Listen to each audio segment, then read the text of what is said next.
¿Qué tal? ¿Cómo están? Estamos en tu podcast Exprésate con Luis Beitia en el canal YouTube Luis Beitia Escritor.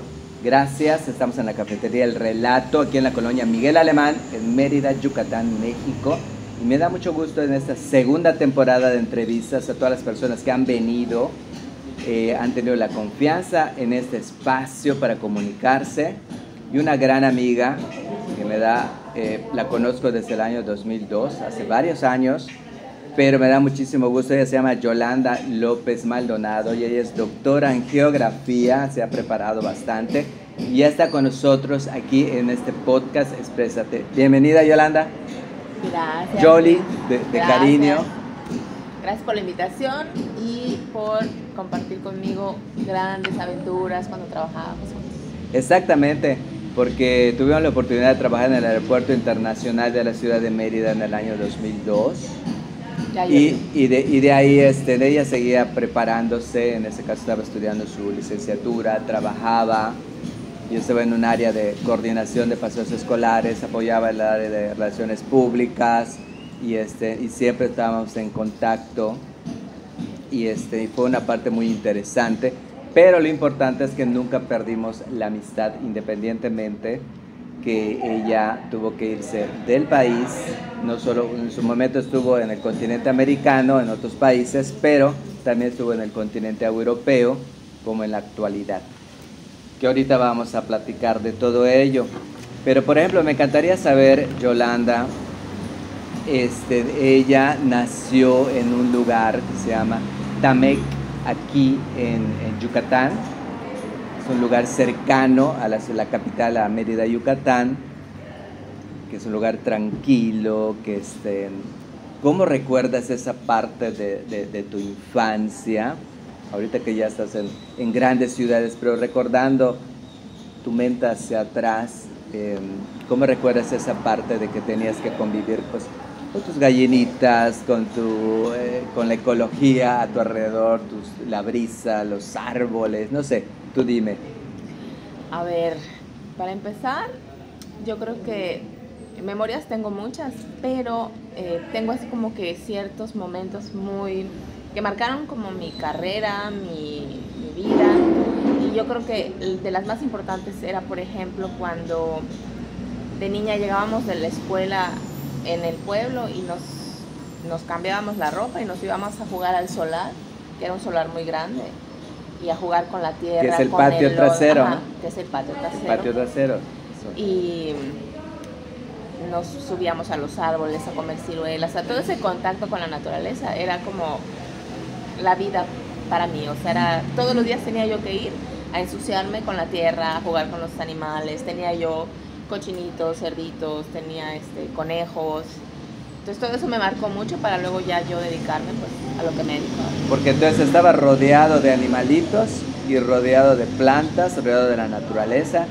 Y eso que tú dices es bien interesante, porque en su momento yo igual me subía a los árboles, como dice Yolanda, y ahí comía las guayas, zaramullos, ciruelas y tantas frutas tropicales que tenemos en esta área. No, sí, es con chile.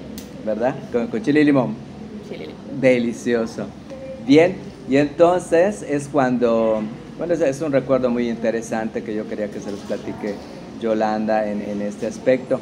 Pero, por ejemplo, ya después cuando te empiezas a preparar, ya tenías tu licenciatura y trabajabas, de hecho trabajaba en una línea aérea, estuvo igual en el área de turismo, como platiqué yo en el podcast anterior, que hay una parte mía que no conocen cuando yo estuve muchos años en la carrera de turismo, porque estudio yo la licenciatura en turismo, pero Yolanda también estudió la licenciatura en turismo y también trabajó en una línea aérea importante en lo que es la República de México.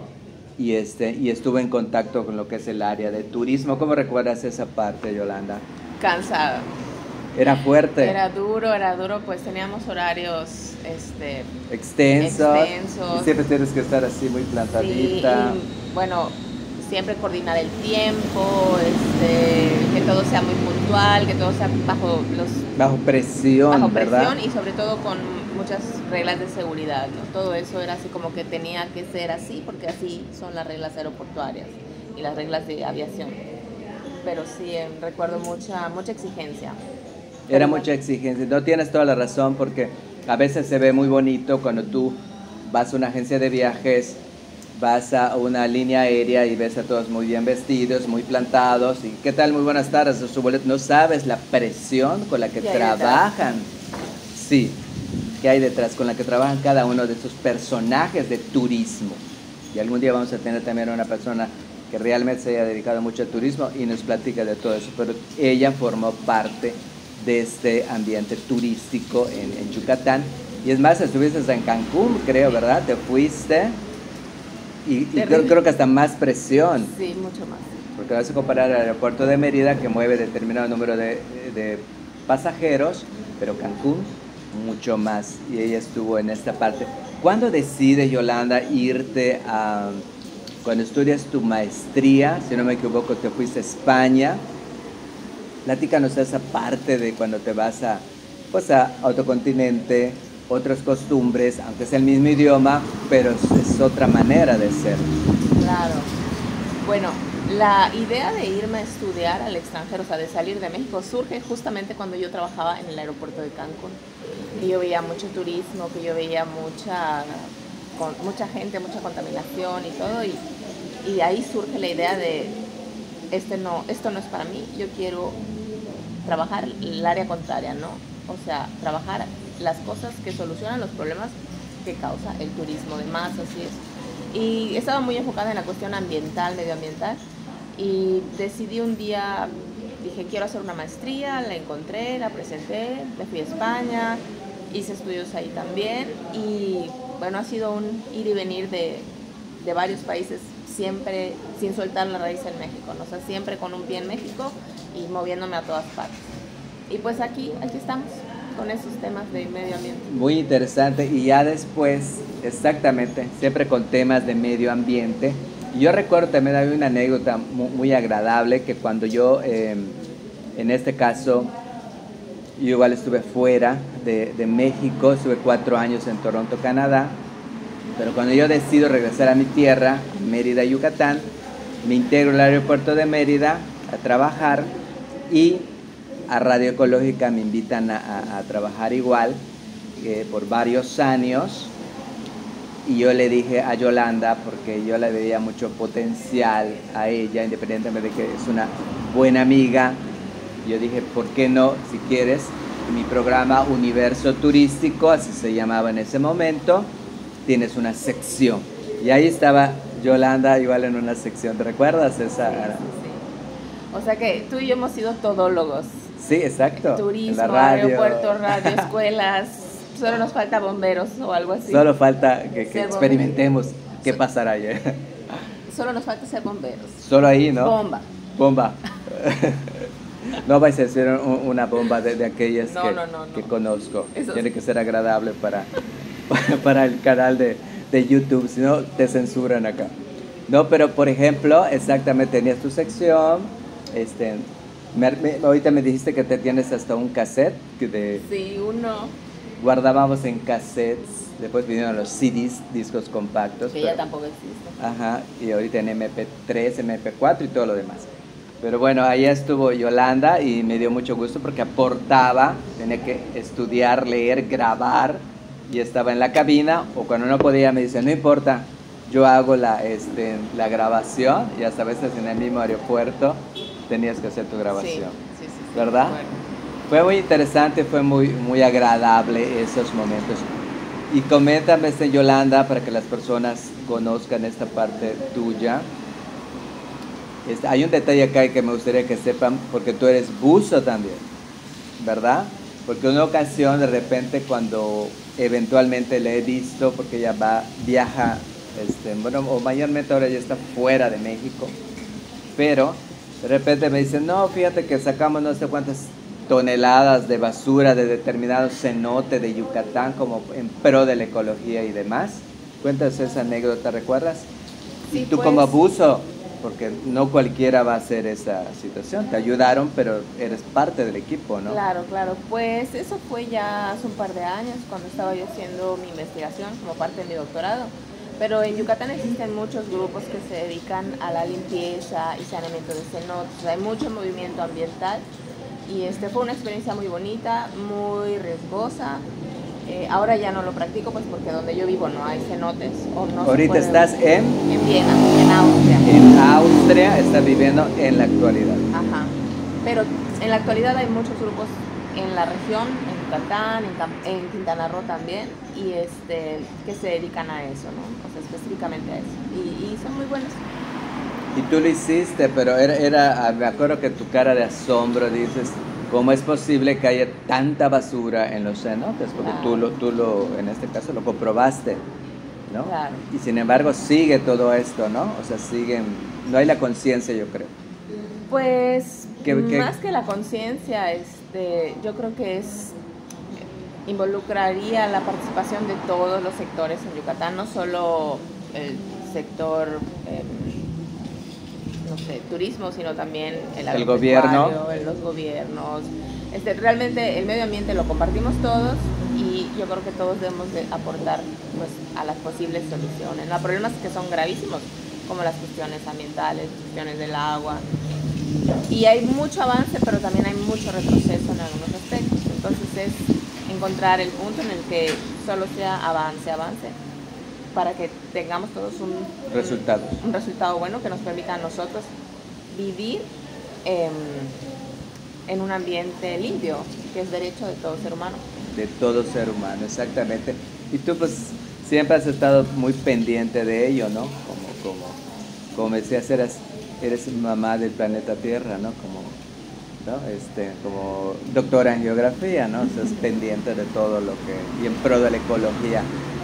¿Cuándo toma la decisión? De repente ya en una parte de su vida de Yolanda López Maldonado, ella toma la decisión, bueno, ahí se dio la oportunidad de estar un tiempo en Alemania, en Múnich. Sí. ¿Recuerdas? Esa ciudad así tan estricta, tan perfecta, bueno, es su estilo y manera de ser, como cada ciudad puede ser o cada país tiene costumbres diferentes. Cuéntame tu experiencia ya fuiste por el doctorado, ¿sí fue? Sí. ¿Sí? Bueno, yo después de hacer mis estudios de maestría, decido hacer un doctorado porque yo dije, bueno, yo tengo la capacidad para más y estaba motivada, entonces me gané una beca para estudiar en Alemania. Mi doctorado fue en geografía humana, que es una disciplina que busca o que analiza las cuestiones del planeta con las sociedades, ¿no? que lo habitan. Y pues me fui a vivir ahí, estuve viviendo en Alemania como 5 años, casi 6, y fue una experiencia muy, yo puedo decirlo, muy interesante, muy bonita y todo, pero también muy desafiante, sobre todo porque pues culturalmente somos completamente diferentes a esos grupos, ¿no? O sea, por ejemplo, los alemanes son muy puntuales, muy estrictos, tienen su forma de trabajo, entonces tú llegas de un pueblito y te tienes que adaptar, ¿no? O sea, tienes que ser igual de puntual que ellos, igual de organizada que ellos. Y el primer año sí me costó un poco el idioma, todo, la comida, todo, pero ya después, los siguientes 4 años, 5 años, ya fue bastante fácil y me acoplé bastante. Porque de hecho tuviste que aprender hasta el idioma alemán, ¿no? Sí, ¿Me recuerdas? Sí, recuerdo que... Y no es tan fácil, ¿no? No, te puedo decir que porque de Alemania yo luego me fui a vivir a Austria, ya llevo muchos años también ahí, que es un país donde se habla también el alemán, y después de tantos años de tomar cursos, de escucharlo, de leerlo, de ver las noticias, de ver la tele, no te voy a decir que mi alemán es el mejor.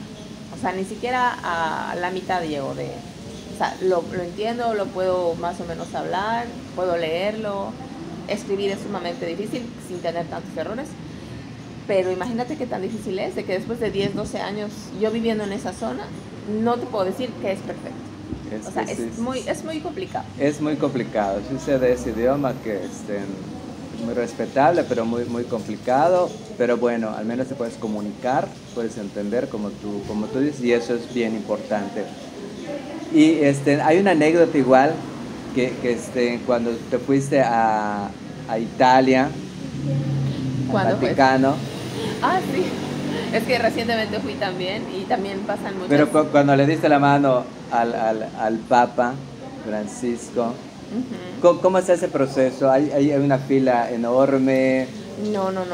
¿Cómo es? Bueno, esto pasa el año pasado, más o menos el 1 o 2 de enero me llega una invitación de una persona desconocida diciéndome que me invitaban a dar una conferencia, o sea, a participar era un taller organizado por la Academia Pontificia de las Ciencias del Vaticano, que tiene pues también su academia, ¿no? De las ciencias sociales y de las ciencias naturales. Entonces me llegó la invitación, fue muy emocionante recibir ahí pues con firmas y sellos del Vaticano. Y acepté, el evento fue en marzo, exactamente el marzo del año pasado, y fue un intercambio de experiencias, de conocimientos sobre diferentes sistemas de conocimiento, ¿no? Que se pueden ver como que aportan a la ciencia occidental también información valiosa, ¿no? Este sistema de conocimiento es el sistema de conocimiento de los grupos indígenas. Y estuve ahí, fue muy interesante, no fue un evento público, de hecho nosotros tuvimos la oportunidad de estar en una audiencia privada con el Papa, Santo Papa, y tuvimos la oportunidad pues de saludarlo así personalmente, y fue un intercambio muy bonito, una experiencia única en la vida. Claro. Y pues ahí estuvimos. Digamos que fue como una invitación especial, ¿no? Fue súper especial. Porque es muy difícil llegar a él y saludarlo. Claro, o sea, claro. No es fácil. Claro. Tiene una agenda muy grande. Sí, y fue un intercambio no solamente de saludar, sino que tuvimos la oportunidad, los que participamos, ¿Platicar? Sí, en exponer bueno. los temas y debatir los temas de interés para la Academia Pontificia. Interesante, qué gratas experiencias. Igual hay otra experiencia que tendrás muchas, pero por ejemplo, cuando tuviste la oportunidad de estar en las Naciones Unidas, recuerdo que expusiste ahí, que puedes estar de invitado y de espectador, que sería muy interesante, pero de exponer delante de todas las personas de ahí. Tú tuviste esa oportunidad, platícanos eso. Sí, bueno. ¿Qué tema fue en ese entonces, es que, Yolanda? Las Naciones Unidas es un organismo muy grande, entonces hay varias agencias, ¿no? Una de ellas es UNESCO, y yo tuve la oportunidad de trabajar ahí como consultora y de trabajar proyectos. Entonces, una vez me invitan a participar en un evento que se llama UN Groundwater Summit, o sea, una reunión muy importante sobre los sistemas de agua subterránea. Y me invitaron a exponer ante los hidrólogos más famosos, más importantes, pues gente... Hasta de África, vean, creo, ¿no? Mundial, fue un evento mundial. Sí, recuerdo. Y fue igual muy bonito, muy interesante, y tuve la oportunidad de presentar parte de mi trabajo, pues que yo he realizado aquí en Yucatán, sobre los cenotes, sobre el agua subterránea. Y es bien interesante porque estamos adelante como panelista, ¿no? Y otros lugares, otras personas de otros países. Y tú de alguna manera representabas a México, a Yucatán, claro. Eso fue, te felicito, que no cualquier persona logra este tipo de situaciones, y ella lo ha logrado. Por eso era muy importante para mí que estuviese aquí compartiendo este espacio en Exprésate, en este canal YouTube, Luis Beatty, escritor. Me encantaría, podríamos seguir platicando, sí, Yolanda. Todo el día. Sí, honestamente, por eso cuando nos reunimos y cuando desayunamos o almorzamos, cuando ella está acá en Mérida, Yucatán, pues la pasamos así de horas platicando, porque vale mucho la pena toda la gran experiencia que tiene. Me encantaría que des un mensaje para los jóvenes, para la humanidad, mente siempre enfocada en pro de la ecología, ¿no? Que siempre lo has trabajado, no de ahora, de años anteriores. Pero ¿qué mensaje, sí, un breve mensaje te agradaría decir de Yolanda López Maldonado hacia las personas que nos escuchan y nos ven en este canal de YouTube? Bueno, mensaje, tengo muchos, pero yo creo que el más importante es, siendo yo una persona que viene de un pueblo, de una comunidad que sabe lo que es despertarse y tener que ir a la escuela, a la ciudad, y no tener para el autobús ni para comer, y pues ver cómo nuestras mamás y nuestros papás hacen todo su sacrificio. le digo sobre todo a los jóvenes, ¿no? Que no desistan, que se motiven por estudiar, por ir a la escuela, porque eso te abre caminos. Y que sobre todo no por ir a estudiar, que renieguen de sus raíces, ¿no? O sea, por ejemplo, yo he tenido la oportunidad y el privilegio de viajar a lugares que ni yo de niña viviendo en mi pueblito me imaginé, pero sí, nunca pierdo los pies, o sea, siempre regreso a la casa, al hogar, a Mérida, a Yucatán, y sobre todo, pues decirle a las niñas que estamos celebrando o conmemorando el Día de la Mujer, pues que cualquier sueño que tengan, que lo pueden lograr. O sea, de verdad que yo, de niña, yo decía, yo quiero viajar, yo quiero hacer esto, quiero hacer esto. Se requiere mucho esfuerzo, mucha dedicación, pero se puede, siempre y cuando no se desistan, no se interrumpan en el camino para otro. O sea, que se enfoquen, que caminen. Va a ser difícil, todo es difícil, pero se valora. Genial, muchas gracias. A ti. Muchas gracias, Medo. De veras que disfruté mucho esta plática con una gran amiga de hace más de 2 décadas y estoy muy feliz. Disfruta tu café, El Relato, porque estamos aquí en la cafetería El Relato, en la colonia Miguel Alemán, en Mérida, Yucatán, México. Y ahora sí, pues tenemos que despedir el programa. Te deseo muy buen viaje, disfruta tu estancia allá tan lejana. Afortunadamente tenemos las redes sociales y eso nos acerca y siempre estamos en contacto aquí con Yolanda y me dio mucho gusto disfrutar este momento. Pues muy bien, entonces esto fue Exprésate con Luis Beitia en el canal de YouTube Luis Beitia Escritor y nos vemos hasta la próxima.